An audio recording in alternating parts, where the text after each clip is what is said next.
¿Qué tal? Por acá de nuevo, sin mentiras. Si la gente de Bloomberg, que conoce estadísticas, que tiene números suficientes y es la crema innata de las corporaciones mundiales, si ellos acaban de lanzar un artículo pesimista, pero a la vez realista de la situación del conflicto, puertas adentro te dice que la cosa va de mal en peor.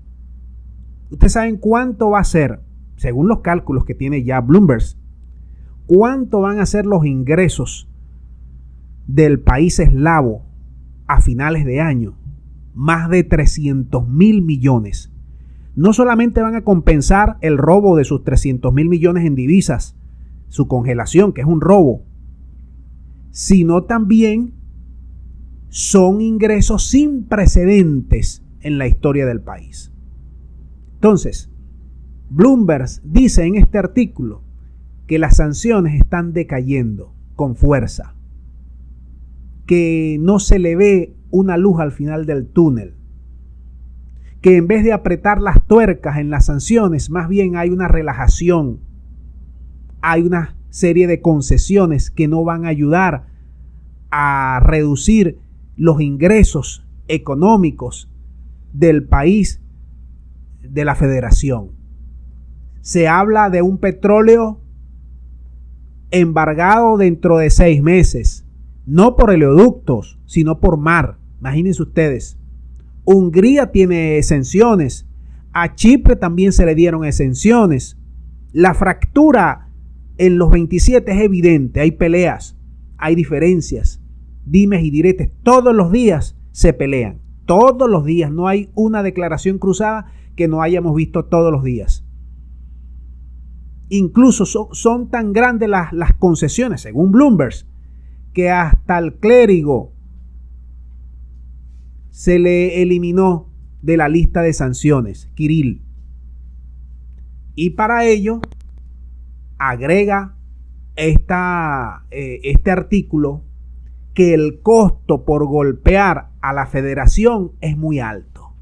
Es muy alto desde el punto de vista económico para los europeos, desde el punto de vista de la inflación, desde el punto de vista de una recesión que está en puerta, desde el punto de vista de la crisis alimentaria, desde el punto de vista de sus ingresos, desde el punto de vista de su crecimiento, de su Producto Interno Bruto.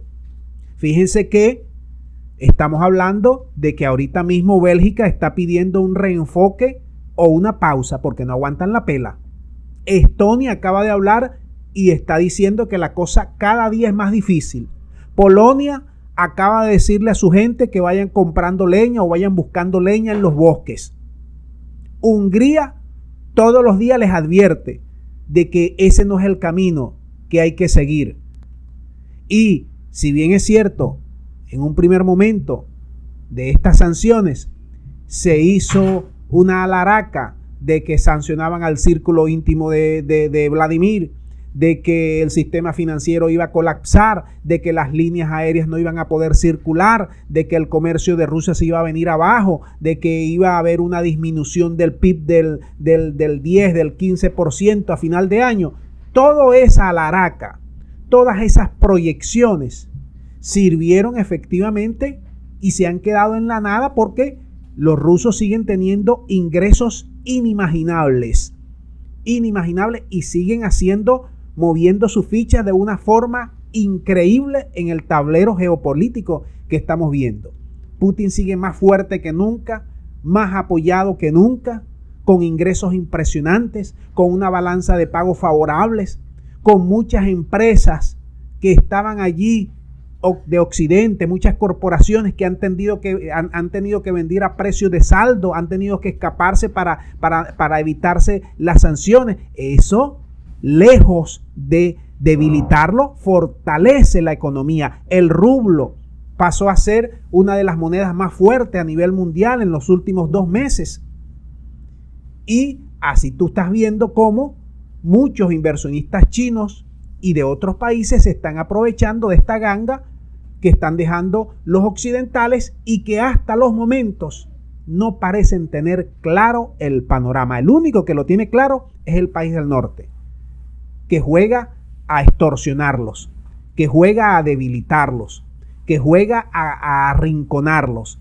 Y yo luego ya cuando estén bien vaciados, le va a dar el golpe final. Eso parece estar claro. Dejamos el video hasta aquí. Espero que ustedes ahora me manden sus puntos de vista. Me gustaría que me contestaran, que me ayudaran con sus comentarios, a ver si desde el punto de vista de ustedes, los europeos tienen más fuelle o no que los rusos para aguantar esta crisis. ¿Quién tendría más fuelle? ¿Europeos, el país de las hamburguesas, o los rusos?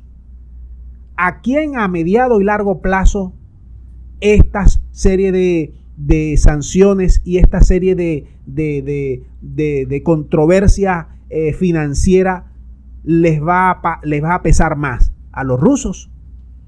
¿A los del norte o a los europeos? Mándame tu punto de vista, tu análisis al respecto para insertarlo en este video. Muchas gracias. Será hasta la próxima.